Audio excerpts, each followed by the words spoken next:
মুসা আলাইহিস সালামের পায়ের মধ্যে একবার একটা লাল পিঁপড়া কামড় দিছে। এই সাইজের যে লাল পিঁপড়া গুলো কামড় দিলে খুব আরাম লাগে না? কেমন লাগে?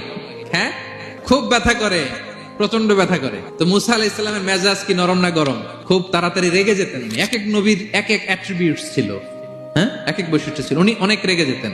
উনি থাপ্পড় মেরে একবার ফেরাউনের বাবুর্চিকে দুনিয়া থেকে শেষ।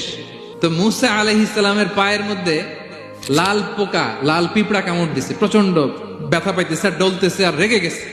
রেগে তাকায় দেখে এদিকে লাল পিঁপড়ার বাসা, যে পা দিয়ে ডোলে সবগুলোরে মেরে ফেলছে। তো ঘটনাটা ছিল মুসা আলাইহিস সালাম আল্লাহকে জিজ্ঞেস করছিলেন এই ঘটনাটা আল্লাহ কেন ঘটাইছে। আল্লাহকে জিজ্ঞেস করছিলেন, আল্লাহ আযাব যখন কোন এলাকায় পাঠান তখন তো শুধু জালিমরাই মরে না, ভালো লোকগুলাও তো মারা যায়, তো এই আযাবে ভালো লোকগুলা কেন মরে? আল্লাহ উত্তর দেয় না, এই ঘটনা ঘটাই দিচ্ছে। পিঁপড়া যখন কামড় দিছে রেগে সবগুলো মেরে ফেলছে। আল্লাহ বলে, মুসা কামড় দিছিল কয়টা? কয় আল্লাহ একটা। তো ওগুলোর মারলা কেন?